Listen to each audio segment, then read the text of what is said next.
recording of the exalens webinar, which took place on Monday, the 9th of July. And that's for people who are watching it live. You can go back and watch elements of it later on. It'll be shared on YouTube, and in the document that you can see on the screen, I can go and click. There's a space where later on, when I've downloaded the recording, you'll be able to click on there and watch a link.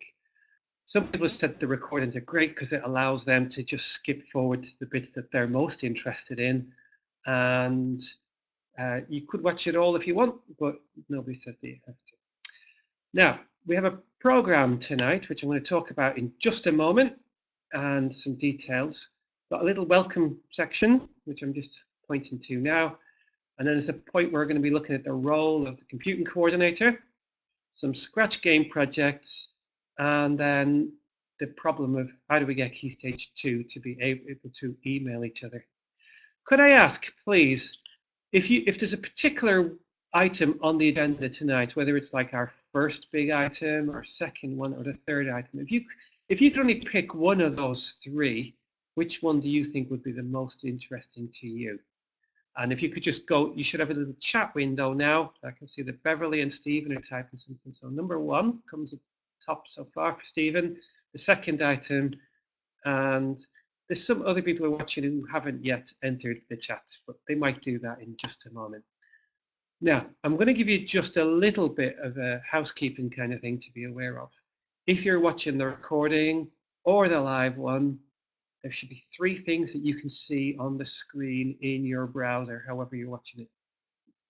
So I'm going to click there's a link here, and it takes me to this part here. So, oh, that's interesting. I thought I'd made some changes to this. So, where did I put those changes? 9th of July. Oh, I think I just need to refresh the page. Give me a moment. Yeah. So, oh, it's blank now on. Oh, here we are. So, put hyperlinks in this document. You should also be able to access this document because if you're registered to take part in this webinar, you'll have received an email confirming your ticket. And come on, wake up. Here we are. So, it's a Google document, and the plan is that this document won't really change after today, apart from the link. So, hello, I'm Alan O'Donoghue. I have taught for 24 years in schools in the north of England, but now I run a thing called EXA Foundation, which you may have heard of before. I hope you can see a little image of me. You can see I've not got a lot of hair. There's a light shining here on my forehead, and that's that window. I'm not really going to show much important detail in there. So if you wanted, you could close that window. Some people find the video is helpful because it gives them an indication of what I look like and what I'm doing. But you will see just some of the action will appear in that video there. The screen is, it's that way. And that's a Google document. So pretty much all of the action tonight is going to take place in that Google document. I'm going to point to notes. We might look at some photographs and videos, and they will appear there. And then the third window, the chat one, that's really important to me because it helps me keep a track of how I'm going, what I'm doing, if it's helping you. I will ask questions, and hopefully you'll have found out how you can type answers into the chat. So I can just click on this, and I can see that at the moment there's Ingrid, Stephen, and Beverly, and there's one other person. I'm going to mention their name now. Oh, no, it's okay. I think Ingrid is using two devices. So if you decide that you want to answer a question, make a suggestion, you can also have a back channel chat. So if Stephen makes a particular recommendation and Beverly is interested in that, then by all means, have a chat to each other. That doesn't involve me. I'll still be able to see it, and I might be waffling about something that is not that important to you. So as I mentioned, I'm making a recording of this. The recording will be shared on YouTube afterwards. And then these notes, which we're looking at the moment, I've shared these already, so you should be able to see those. But if you want to see them, I don't know, like if you're looking at this on a tiny screen, you might not be able to read the notes so well. But if you're watching it on a larger screen, you should be able to read them, and then you can also go and read the documents separately. I'm just going to scroll back up for a moment, because right at the very top of the document, where it says these notes, I'm just going to show you how you would access them. You click on this link here, which is exa.foundation/events, and that should open up in your browser my public calendar, where I share all of the events that I'm going to be at, where I'm going to be. And if you get to the 9th of July, and you can see here, exalens-primary, where it says notes, that takes you to there. So if you missed any of the previous webinars, I did some, didn't really do any in June. I did some back in May. There's a primary one there on the 21st of May. You can go and look at the notes from that one. And I think I did another one back earlier in the year, but you can have a delve through. And I'm looking to do more in the future. I may do some in August, but that depends on you. Do you think I should be doing some in August, or will you be lying on a beach somewhere and you don't really want to know? Maybe you could type in the chat whether you think that's a good idea. So the next webinar, depending on what you tell me, we might have one in August, and I might put a date, and you can give me some feedback there. So that's all of the sort of housekeeping welcome issues. And we're going to move on to the first topic now, which is the role of the computing coordinator. So I'll just pause for a brief moment. So we've got a thumbs up from Ingrid. Now, Ingrid, you could even, if you want, look at your calendar and tell me what date works for you, and then you could get first shout on what date in August, like whether you want it in the morning, the afternoon, weekend, evening. It's entirely up to you. Now, the way that these webinars work is I spend a lot of time in Twitter chats, Facebook groups, CAS forums, and I listen to the kind of questions that come up quite a lot. I have some opinions and answers to those questions myself, but so do other people. And these notes, some of them I've copied and pasted. So to keep people a little bit anonymous, I've just used their first names. And the other thing that I've done is I've pasted in some of the comments from them. Now, thank you. Some people are putting things into the chat, and I might not respond straight away, but I'll read them later on. So the first three things I would say, if I met somebody who said, "Oh, hello, Alan. I've just been told I'm going to be the computing coordinator from next term or next year. What advice would you give me?" So I could think of three things that I would say and recommend. So I'm going to talk through what my thoughts are on that, and then I might refer to some of the other comments there. Of course, you can read ahead if you wish. So the first thing I say in terms of planning. So if you're starting as a computing coordinator in September 2018, and you've been teaching for a year or two, but you've taken on a new role, I'd be saying, right, okay, so imagine 5 years from now, you're still at the same school, you've had the role of computing coordinator for 5 years, and you might feel in 5 years that you want to step onto, some other role. It could be a middle level leadership role, it could be senior leadership. After doing computing coordinator for 5 years, what changes would you expect to see in the school in terms of things like the equipment, the resources, the curriculum, the students, the staff, teaching and non-teaching staff?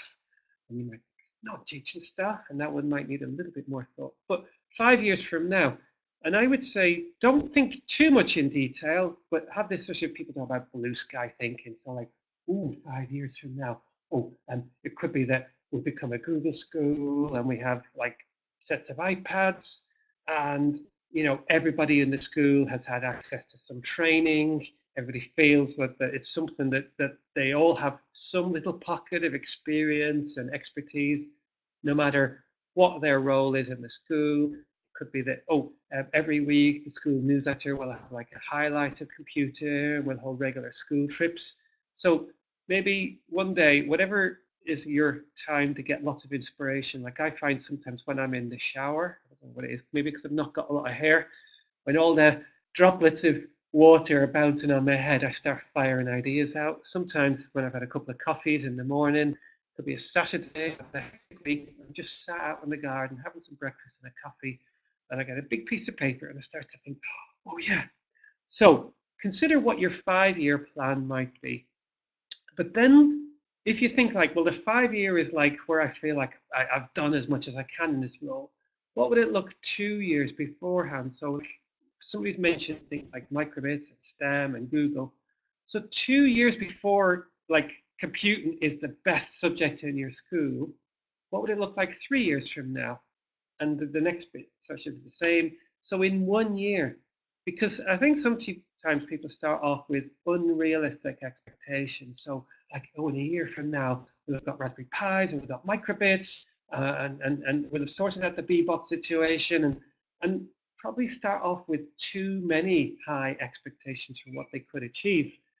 And by the time you filtered that down into what 1 year could look like, what do you think you might have achieved between September and Christmas?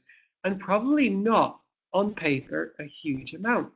So what I'm saying is think of the big picture and then break that down into, and you don't have to share that with anybody, but if you did, you might find that there are certain people it's worth sharing with. So somebody who, for example, is a computing coordinator in another school, somebody within your own school, maybe the person who suggested to you that you take on this role in the first place, and see what their thoughts are. They might tell you being too conservative or too ambitious, but at the end of the day, it's your plan. And like there is a quote from John Lennon that life is what happens when you're busy making plans. Because a year ago I was planning to do lots of things, and then in the meantime, I did something silly where I ended up breaking my wrist, and I've had to have an operation with metalwork put in, and then I had another operation, and I've had 24 years of teaching where I've never spent any time in hospital. So the thing by having a long-term plan, it gives you the time to think and consider, and your plan may change as you go on. So planning was the first thing. And I think the thing about planning is it helps you sometimes not get too stressed or too anxious, so that by the time you get to Christmas, you go, oh my gosh, I don't really feel like I've achieved a lot. When you look at how that fits into your 5 year plan, you won't feel too stressed about the whole thing. Now, maintenance. Now, what I've tried to do is I've tried to choose 1 or 2 word titles to refer to these things here. There's a trap that you need to watch out for. If you're new to the computing role, um, uh, somebody might big you up and is going to say, oh yeah, from September we've got Alan and he's going to be a computing coordinator. He's going to solve all of our computing problems. And some people go, so this is the person I can run to when the bulb fails in the projector, when I've run out of toner in the printer, when I've forgotten what the Wi-Fi password is. And this is a trap that I would suggest you better watch out for. So I will admit that when somebody comes to me and says, oh, Alan, the printer is jammed. Hi, Phil. Welcome to the webinar. When somebody runs to you and says, Alan, it's a problem with the printer. It says this. I think there's a thing jammed. Do you know what? Sometimes it's a really nice thing to go forward and just go, hang on, let's read now. The printer says if we open this drawer and we open this, oh, look, there's the piece of paper. And they go like, oh, whoa, you're like the hero that doesn't wear the cape and you've come and solved this problem. Inside, you kind of go, ooh, I feel good about that. But you're going to watch, because the more you do those kind of things, the more you're creating problems for yourself. Because people will then start saying, do you know what? Don't do that. Ask Alan, because Alan came in and he fixed it for me, and now I know that I run.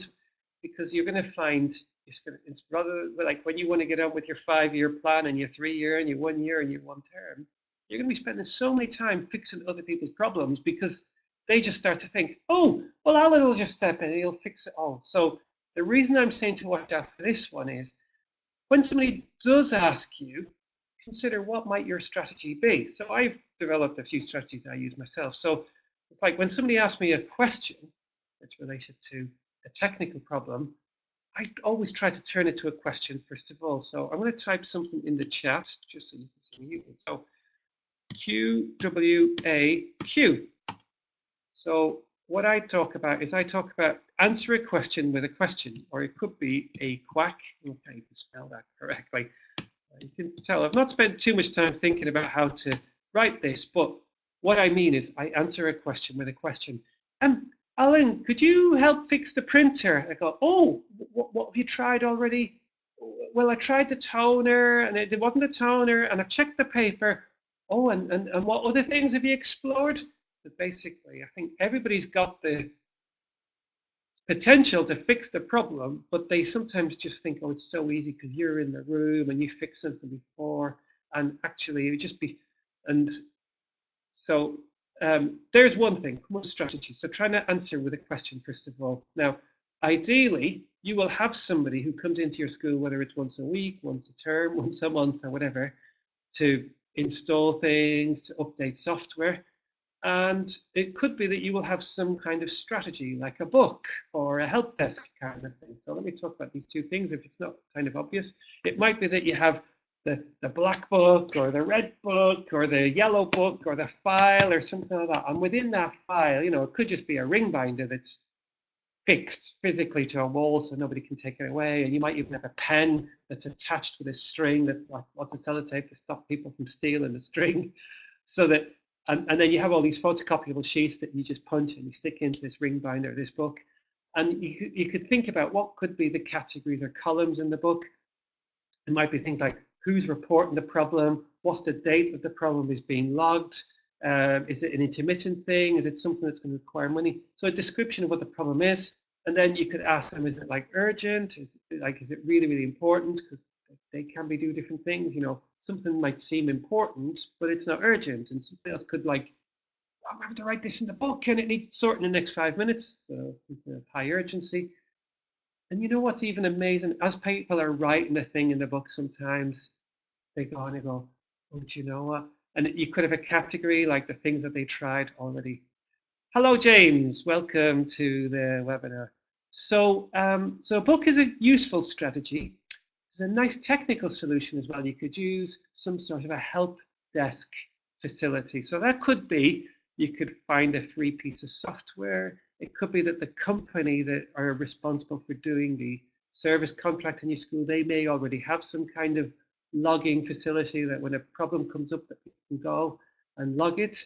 And if you've got something, I mean, there's one quick way of setting this up. Like this document here that I'm using is a Google document. So this one is a bit like a word processor, but there's other ones where you can have forms. So it could be that you could use a Google form and you could design your own form. And within the form, you can have like, if they select this particular answer, so you can even design a diagnostic thing. But I'm saying there's lots of potential and scope out there.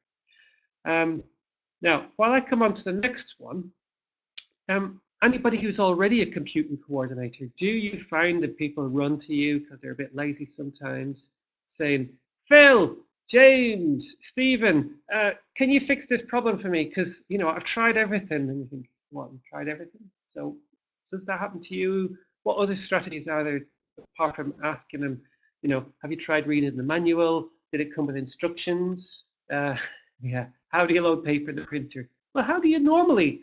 And try practicing that question with a question. Somebody once said to me, that's a typical trait of an Irishman. They always answer a question with a question. So it's like, so anyway. So I'm going to move on to my third suggestion in a moment. It's kind of two, really.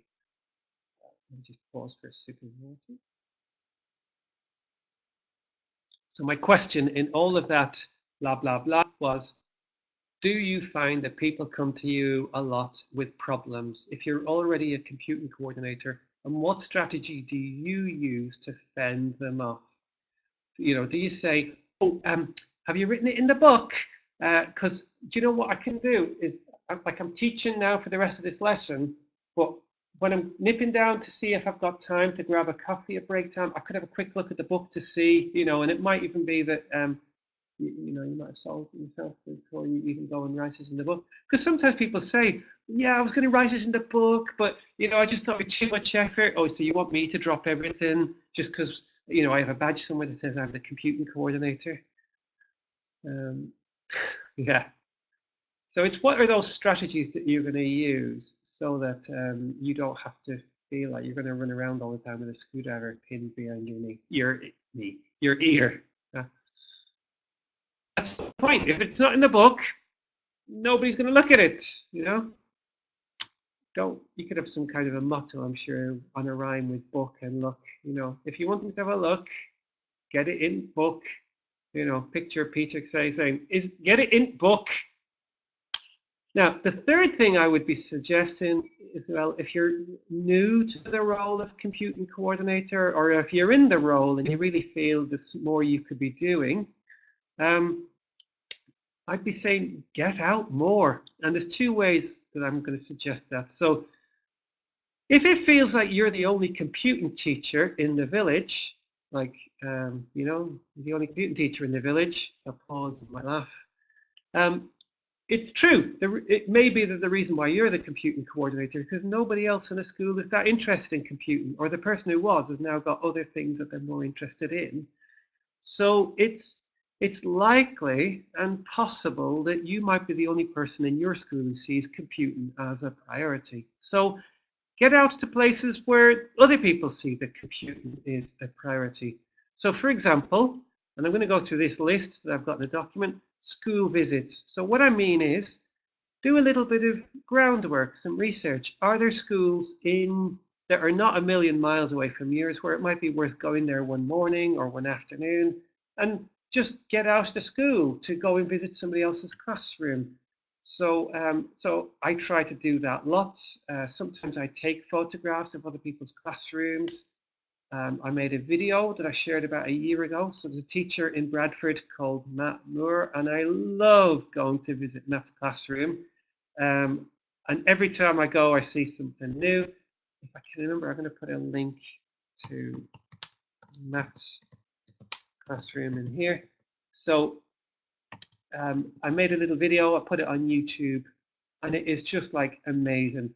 And if that's all you do when you're there, it just, sometimes it takes a visit outside just to get inspired and think, oh, I could do that, or oh, I could get somebody to do that for me. Also, it's unlikely that you're going to see many good examples of other people teaching computing. But if you said to somebody, I said, could I come and visit you at your school? Oh yeah, but I've got year 5 that afternoon. Oh, like how would you feel if I was to come in and observe that? Like, sorry, just watch, because sometimes that word observe is a bit loaded. So, like, would it be okay if I watched you teach for a little bit? I'm not going to take a clipboard out and start writing anything down necessarily, but just and if you say to people, I'm not really sure I'm doing it right. Um, I've also listed on there CAS hubs. Now, I know that the CAS hubs, there's a lot of them. They're a bit patchy. Some people say that there's a fantastic one where they are. Some people go to CAS hubs that are a bit further away, but they're easy to get to. There's conferences I'm going to mention. So here's a few I'm going to talk about. So the Bet Show in London. Now, one of the things I would suggest that you need to ask for if you have just taken on the role of computing coordinator is some time out of school to help you really figure out what it is that you should be doing.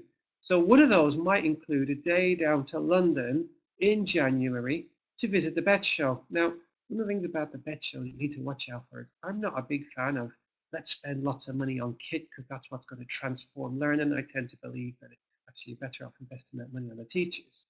However, it is a fantastic big show, and because of the scale of it, you meet teachers from all over the planet come to London in that week. And as well as looking at things like, umpteen different ways to get virtual reality into your classroom and touch screens, you get to meet other teachers while you're there, and you get to talk to them over lunch. I would say the key day, if you can get a day out of school, is to go on the Friday, because on the Friday evening there's a teach meet where there's typically about 500 teachers go there in the evening. So see if you get school to pay for you, even a nice the travel lodge, so that you can stay for the next morning, which is the Saturday. And the Saturday morning tends to be a bit quieter, but it's even better quality because it's quieter, you can stroll around a little bit more and meet up with more teachers. But it's a great way to network with other teachers, and it also keeps you abreast of what is the new tech things that people are buying. Now, I'm going to mention another thing in London, and you might be thinking right now, oh gosh, London, if I don't be at the other end of the country. Well, sometimes if you book ahead, train tickets to London can be good value. It might only be 2 hours or so on the train, and if you take some stuff to read, um, it can feel quite nice because you're going on a road trip to help boost your understanding. Now, the reason I'm going to mention this particular one is because CAS London, every year they invite me to a computer conference, and it's been brilliant. It's just unfortunate for me, it nearly always clashes with my daughter's birthday, so I haven't got to make it very many times. That's in February.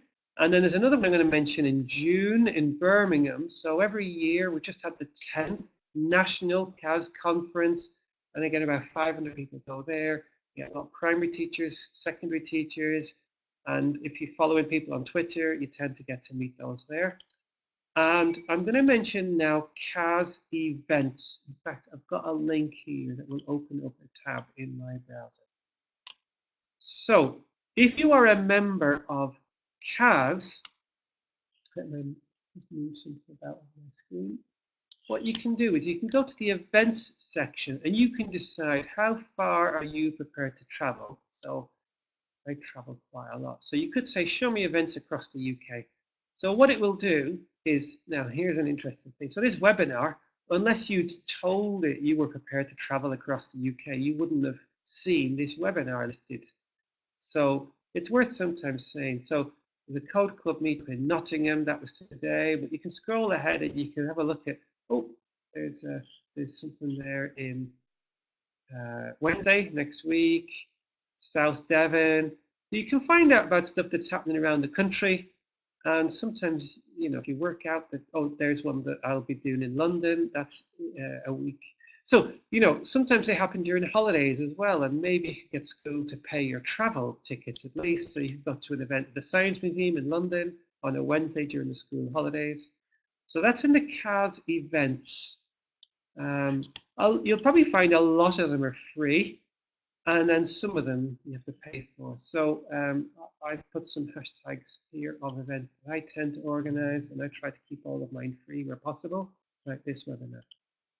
And then one other thing I'm going to mention, social networking. So although I've said try and get out of school, if you can't physically ever get out of school, you're in a boarding school and you're expected to stay there all the time, and it's on some remote hilltop in Dorset, and you're never allowed out, even at the weekends. Well, then you've got this online stuff. So I'm going to mention the CAS forums. So there's these discussion forums. CAS is an acronym for Computing at School. The link that I've just clicked on takes you directly to discussions that are only related to primary level education. Now, there are other forums as well. Look at some of the headings there. Oh, we've got a recommendation there for a Premier Inn in Beckton if you're going to the Bet Show. So what have we got there? We've got some of these will be teachers, some of these will be people who organise CAS hubs. I know that John organises some CAS hubs and CAS events in the South Coast. Got activities for year one. And you'll see, like if you look at the top, there are 50 pages, and there's nothing wrong with just randomly choosing a number. So somebody shout now in the chat a number between 1 and 10, make it easy. Pick a larger number. Right, it's number 6. So we click on page 6. Thank you, Phil. And what we got there, making videos with year 5, some talk about hopscotch. And you'll sometimes see teachers say things like, oh, we just got this invoice through to renew our hopscotch license. We're asking, is anybody else still paying for? So I haven't read the post, but they tend to be things like that. And it's going back to November. You can also search for things rather than just randomly picking a number. You can start your own topic. And it's a great way to get messages from other teachers. And you'll probably find as well a little bit, rather than just go and start your own discussion, it's probably worth having a look through. So what was this one here? Computing SLE. Somebody said their head had suggested they become an SLE. They're trying to do some research. And that was on the 26th of October. The next day, we've got 2 posts here.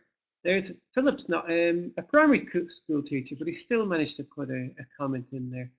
So even old dated posts are worth going back and having a read through.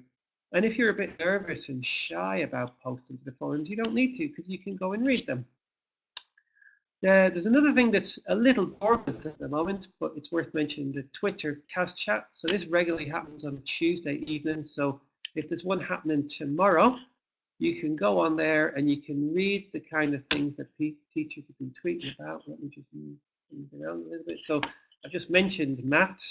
Matt's one of my primary computing heroes at the moment. So Matt's been, he came to Exabytes last week in Bradford, and he got inspired by one of the sessions about using Beetle blocks to design 3D. Phil Bagg, he's been tweeting some stuff there. So even if you're like, ooh, I don't do Twitter, I'm not really into Twitter, you can still go and look at what are the things that teachers have been tweeting in there. That was just an advert, that one. And the other thing you could do is go, Rachel Costello, I've never heard of her. You could go and look at her profile. What does she say about her stuff? She says she's an Apple teacher. If you were to follow Claire and she was to follow you back, the thing you could do is you could send her a private message. You could maybe even go back to Kaz and find out where her school is. Oh, no, she's just 30 miles away. I wonder, would she mind if I was to go and visit her in her school one afternoon? So they're the kind of things that Twitter allows you to do. Let me move this back. Right, I say this often. I use Facebook quite a lot, but I don't usually shout about it because I'm a bit still embarrassed about Facebook. I think it's a bit like the McDonald's of the internet. Because for all sorts of reasons I'm not going to go into now. However, I will say that the Facebook groups are fantastic. So there's a primary compute group, there's a computing coordinators group. They are private groups, so if you've not been to them before, you will have to join. Somebody will have to check that you are actually a teacher, and they will let you join. And it's just loading up the pages now. But if you'll see people sharing resources in there. I see Purple Mash comes up quite a lot as a topic. And Katie, who I think works for Purple Mash. So you'll see questions like, some people go, I'm not really sure if we should carry on paying for Purple Mash. And Katie, I think it's Katie Hart, will come and say, oh, well, talk to us. What's the problem? So, and I think generally people say, no, Purple Mash is great. You can do this, you can do the other. So it's a good chance to sort of do a straw poll to find out what the other teachers think about things. Here we've got a question here. How do you assess computing? Gillian is planning an event that happened in May, a primary hub meeting in Oxfordshire. So great places to go, but you just might want to look at the primary Facebook group, and then once you've done it, step back out, step away from Facebook. And then the other thing I would recommend, like by all means, like if you want to tell your friends what you're doing and what you've had for your breakfast on Facebook, that's fine. But obviously, some schools have got very strict rules about what staff are allowed to share and not share and that sort of thing.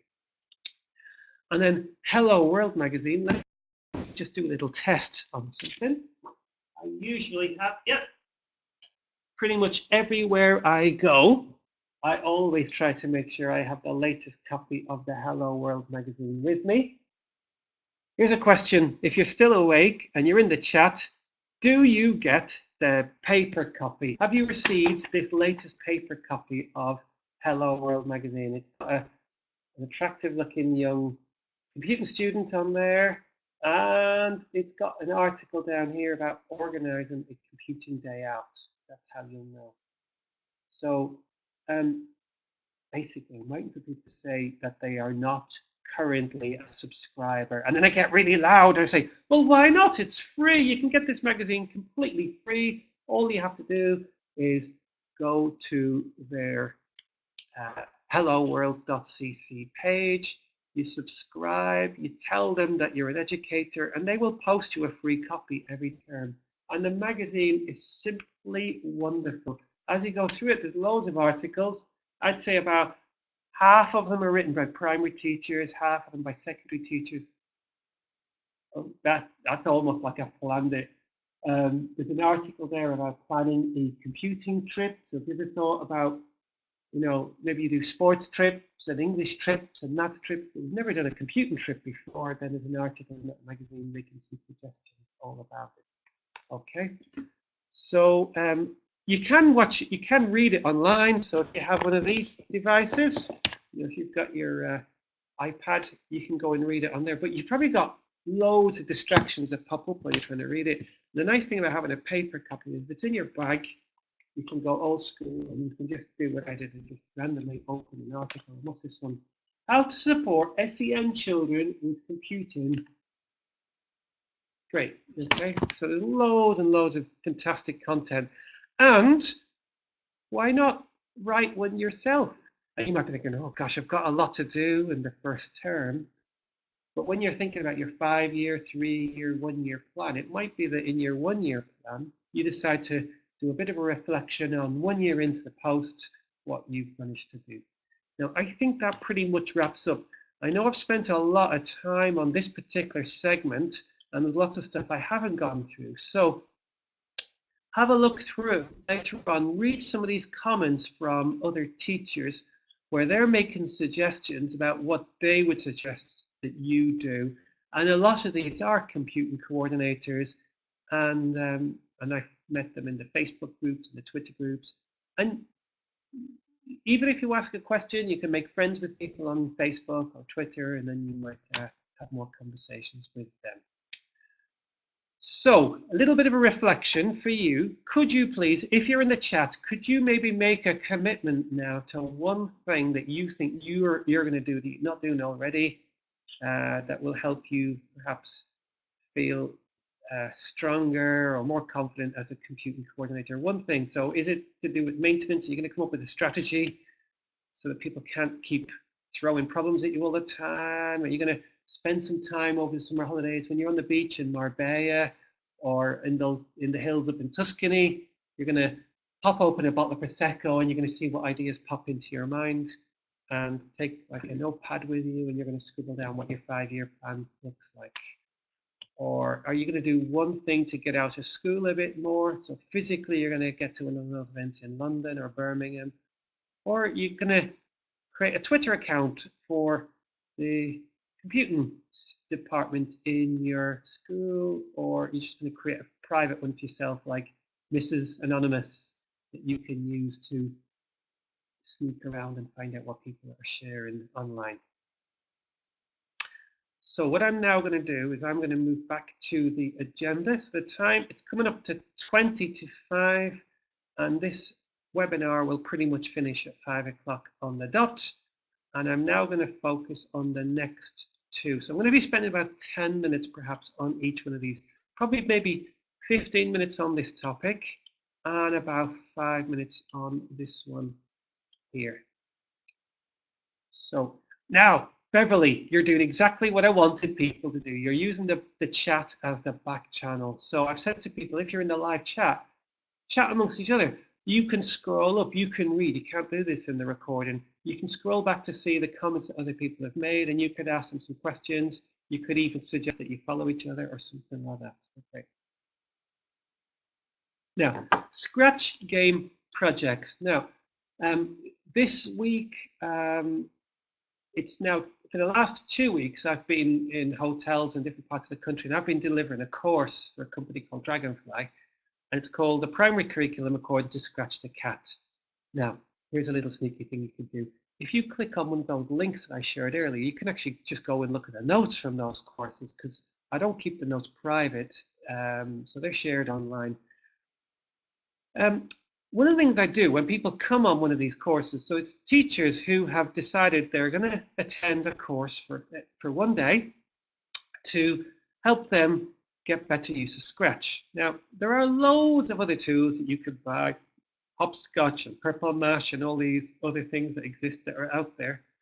But I would actually say from the ages of about 8 or 9 years old upwards, that might be stretching a bit, but definitely 9 or 10, up to about age 15, I could see Scratch is about the best tool that there is out there to teach computing in terms of programming, algorithm design, computational thinking, because what they can do very, very quickly, children can model and build solutions to problems. And because it's a block-based approach, they don't get all bogged down in all of the syntax. Now, what I do here is I see some sad faces and people go, yeah, the children are a bit tired of Scratch. We taught them how to do this, and we taught them how to do that. They're a bit fed up of it. And when I start to dig and scratch below the surface, you see what I did there? Um, what it tends to sound like is they've given a worksheet, they bought a worksheet, or they downloaded one, they gave it to the students, the pupils, and said, here, go and build this thing. And it's almost like paint by numbers or build an IKEA cupboard by following instructions.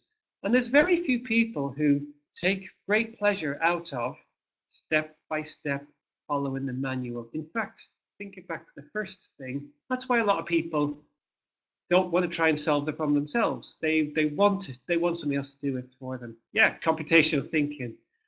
So I would definitely recommend that Scratch should be a very, very strong keystone within you teaching the computing curriculum. Certainly Key Stage 2, absolutely Key Stage 3, um, and Scratch Junior, I would say, for Key Stage 1. Now, there are some new revisions coming to Scratch. They keep telling us that it's going to be coming out, and you can actually access the beta version of these, but it will eventually work on the iPad. So if you've got a school full of iPads, so there was a school that came from Norfolk on the course I was doing in London last week, and they booked 2 members of staff onto a Scratch course, and they had, as they were there on that course, they were working out the ICT suite at their school, replacing with all of these devices. And I said, "Oh, you're on a Scratch course, and have you used Scratch Junior?" And they said, "Oh, well, we were just thinking we could use Scratch on the iPads." Well, you will be able to, just not yet straight away. Now, what we did on the full day course is we always start off with a particular project that I start off, and I call it the core project. So for me, it's designing a racing car game. Now, what I should have done is I should have found a link for this. So I'm going to try and find something as I'm talking to you, and then I will put a link to it in the video. So um, I've just opened a popular search engine in my other browser tab, and I've typed in YouTube Techno Teacher Racing Car. Now what I'm going to do is hopefully I'm going to find a link to a video that I've created at some point. And in fact, better than that, I've got a link to some resources in CAS, Computing School. Okay, it's kind of the same thing. And what I need to do now is I need to go over to the document that we've been using and post it in there. Forgive me, I should have done that earlier, but let me try and talk a bit about what it is that I'm suggesting while I find the thing and post it into the document at the same time. So, CAS Marble Racer. So, there's actually a game in Scratch. If you've got the Scratch 1. If you've got Scratch 1.4 or whatever, when you install it, it comes with a game called Marble Racer.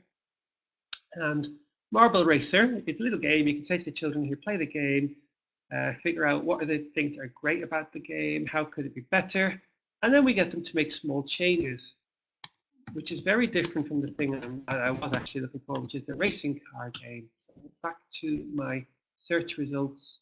See, can I find the thing I was looking for? So it usually just comes up straight away. YouTube Scratch. Oh, I missed out a word. That should find it now. Oh, Scratch racing car. Now, right. Okay. So I found a link to a tweet from years ago, and I'll use that instead. Now, I'm not going to play the video now. The video is just to give you a flavor of what it is that I'm talking about. Now, what I need to do now is, sorry, I'm trying to multitask and I'm not very good at doing that. And I've only got 2 speeds, forward and reverse. That's me, not the racing car. So there's a link now to a video, which I've pasted into there, a YouTube video. And all I'm going to do, the video won't play very well right now in the webinar, but if I skip forward to a little bit of it, you'll be able to see just enough to give you a snippet of what I'm talking about. So what I use a tree as a metaphor. So a tree that grows in the ground with branches and leaves on. I use this as a metaphor to describe the approach. So the approach is everybody, we're going to build a racing car game to begin with. It doesn't matter whether you like racing cars or not. The plan is we're going to start off with one simple version of a game. But then as we go along, you're going to come up with your own ideas about how you might want to develop it and take it further.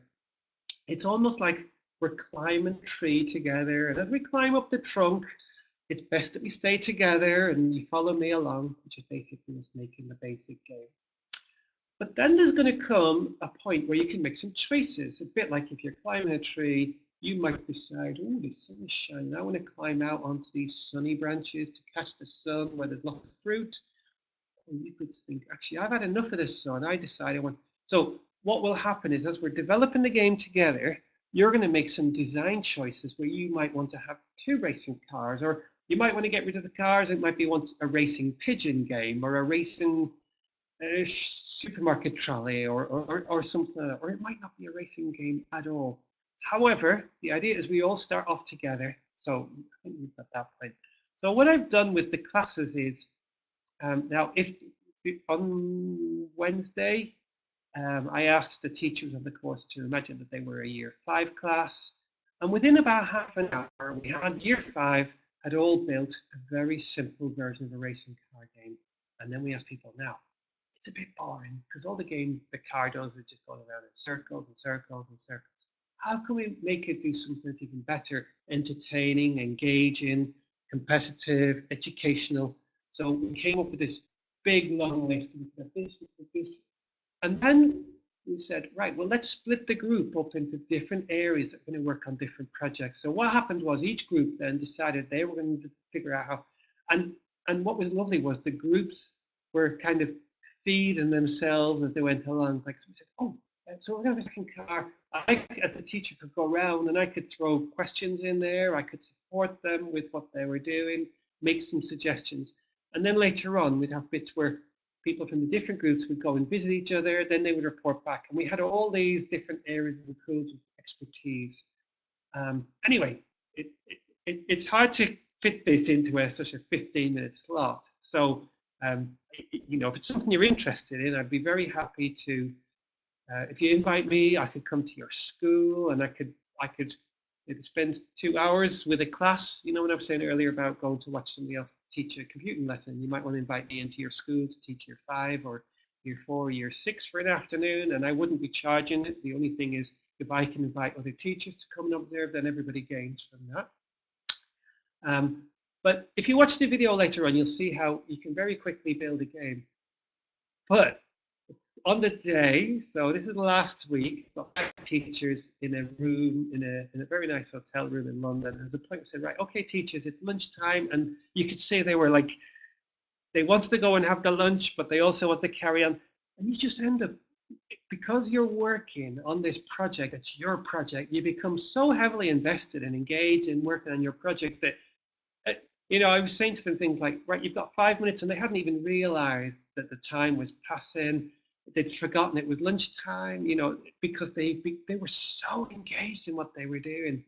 And loads of little opportunities then for you as a teacher. So if you decide, well, computational thinking, so they understand about sequencing, they haven't really understood a lot about being able to make choices, decision making. So like, what if you press a certain thing in the game, or what if a certain thing happens? So you then find there's opportunities for you to teach. But not only are you thinking, oh, here's a way I could teach this particular topic, it's the other way around. The students the pupils actually start saying, oh, we want to add lives in, and oh, we want to add score in 2 hours. Oh, so do we need variables? And then you then find the children are actually telling you what they think that they need to learn. And it's just, it's for some people, they find it a bit scary because it's teaching in a very different way from how they're used to teaching. But gosh, you will be saying to me afterwards, like, it just blows their mind because the children become so heavily engaged in what they're doing. Now, what else? What I'm talking about, what else is I should be mentioning to you? So I've put a link to the video that you can watch yourself a little bit later on. I kind of got a bit distracted. I found the wrong thing when I searched because the search engine I used threw up the wrong thing. But there was actually some lesson plans there around another thing I've written. I think you can just click on that and you don't have to be signed in. It will just load it on there. What else? I think what I need to do in future is do another one of these webinars where I can expand on this because I've just thought of lots more stuff I'd like to include. But you might cringe if you hear me say this, but you can actually end up spending a whole year with a class where they all end up working on their own projects. And the racing car game becomes kind of like a side project, which is the platform where you can teach aspects. But if somebody's working on a space game, somebody's working on a unicorn game that has no racing elements, you can still say to them, now, you know how we've been learning about variables, which are values that can change? What if we want the values to go up? What if we want to reset the values? So today I'm going to show you how you can do a certain thing, but we'll do it with the racing car game. So it doesn't impact too heavily on the project that you're working on, but then it can be later on. You can then decide if you want to implement that into, okay, obviously you wouldn't be using all that sort of language of the year 4. But they have a model that they can demonstrate the learning. So it could be that one day, if you want to assess some learning progress, you could say, now, here I've got a picture of some blocks that a pupil called Andrew has written, or Andrea. And they've done it so that when their racing car hits an obstacle, they want it so that it loses a life. But it doesn't do what it's supposed to. So have a look at the picture. And the picture could be on the screen that you're sharing with the class. Now, what I want you to do in your exercise books, because you might have a computer exercise book, what I want you to do now is write down with a pen, number 1, what problems can you see when Andrew runs his particular thing is going to happen? So it could be that it sets life to 0, but it's actually meant to subtract 1. So write down the problem that you can see.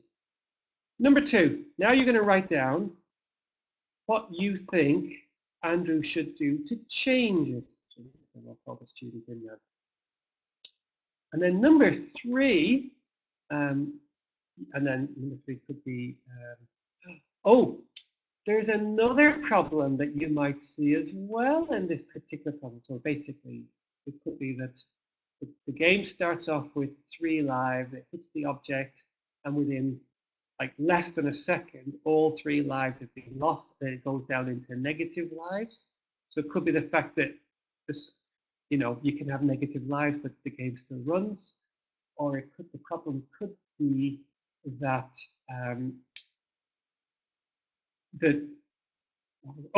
it needs to be a time delay, so you then have to move away from the object. You've lost your life. Anyway, so right. And then what you do, right now, swap your book with the person next to you. So you've now got somebody else's book. And now so you could go through with the class how you would mark that. And then you collect the books in, and then you get your green pen or whatever color pen you have to use. And then it cuts down on the amount of marking, but it's an assessment strategy. Now, I've realized I've not allowed enough time. I've only got 5 minutes left to cover email for Key Stage 2. Now, here's a question to you, and then I'm going to respond. So those people who are still with us in the webinar, do you teach Key Stage 2 how to use email? How do you do that? Or did you make a decision, a few months ago? Actually, we don't really need to be teaching them how to use email. And I'm going to explain. So I did have some notes which I need to stick into the document here. But here are some of the things I've read and heard that people do. So some schools have made friends with Google, so they've decided we're going to be a Google Academy, or some schools have gone down the Apple route or Microsoft. So all these big technology brands all have their classroom solutions. And for example, if you decided, we're going to become a Google school, what you could decide if you want, every child in the school has their own Google account, and then somebody has to administer that. So that might be done by the computing coordinator, or, I'm going to come on to some of these others. I just start adding these into the list. Every child has their own Google account, and you can, if you've got control of admin, and then your techie person who comes in once a week, once a month, whatever, also has control of the admin, you can put certain restrictions on it. So it could be that, for example, the student Gmail accounts, they're never allowed to email anybody outside of the school domain. So you're not then going to run into those problems of, oh gosh, what if they get an email from outside? What if they mentions this or the other? So you end up with a walled garden kind of approach. So they can demonstrate sending emails, but they can only email their teachers or they can only email themselves. That's one way. There's another way is, well, do they actually have to have access to an email account to demonstrate it? Because, of course, there's a lot you can teach about email without actually having to practically do it. So it could be that, for example, old school style, like if you have those dry whiteboards, it could be that, right, on the dry white, we're going to draw a couple of lines. What might we put on the first line? You know, who we're going to send the email to, what we might have on the second line, what the subject might be, and then what kind, and how would we write it? Would it be formal writing? Would it be informal writing? Are we going to put things like Dear Mr. O'Donoghue? Or would we just say like hello? Or do you know, so you could be talking about, you know, the style. And okay, I know we're going into literacy terror theory here, but I don't think that's so much of a problem, especially if that's your responsibility as well. I mean, and then, right, now we're going to wipe it. Here's another thing I like to do. I like to play a game called Sabotage. So what we're going to do is we're going to agree some steps for when we write an email, what we should do, and then we're going to use the show me boards in a moment. So we can agree a strategy. The groups discuss it. We're going to come up with our rules, what we should and shouldn't do when we use email. So you've got your show me boards. And now what you're going to do is you're going to write to me a perfect email using our list of what we said were the things, the good things. And so give me a few minutes to write that email. So we're writing an email to the person at the zoo that we're going to be visiting next week. And we're going to mention that we're looking forward to the visit and, you know, whatever the questions are. So the students all use our show me board. Of course, if this is one of those electronic show me boards that, you know, has an Apple logo on it, and photograph of it, Lovelace. Only got 2 minutes left. Then, of course, you could use that as well. They could just use the email app on the iPad, even though if they click send, it won't actually do anything.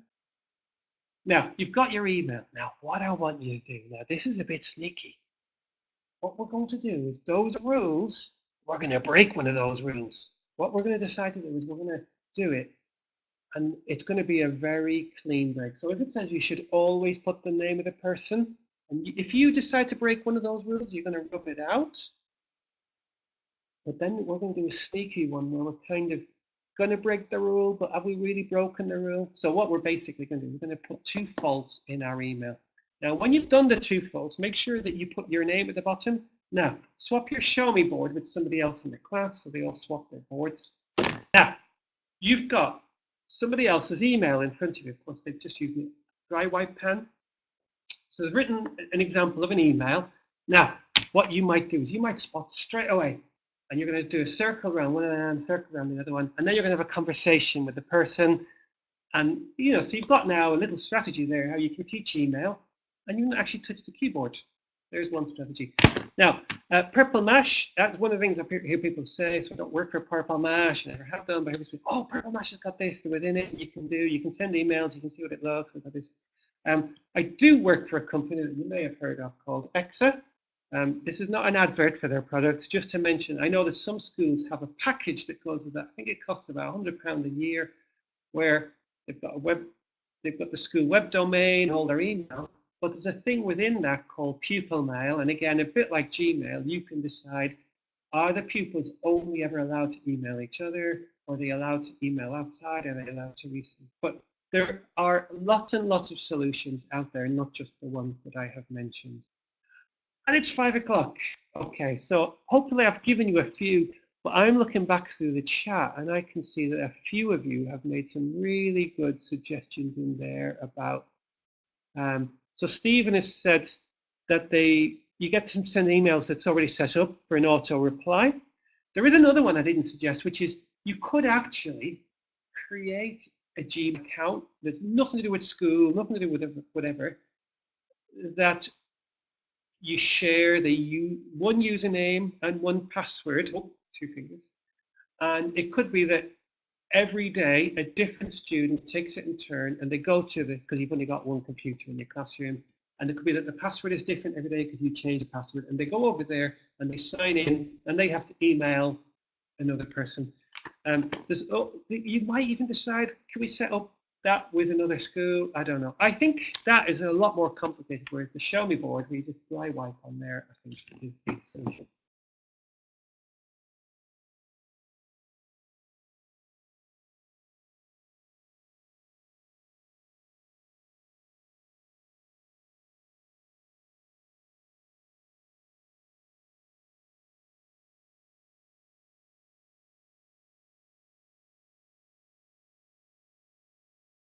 Into the click in the chat and it will take you straight to it. It just basically asks, what did you like about the webinar? What did you not like? And it's great if you can give me feedback, because the more feedback you give me, I feel the better I can fine tune and hone these webinars for the future. I do read all of your comments, and later on, when I've stopped the recording, a link will appear to this. Now, I'm going to say goodbye. Thank you very much. And I'm going to hang around for a minute after the recording has stopped,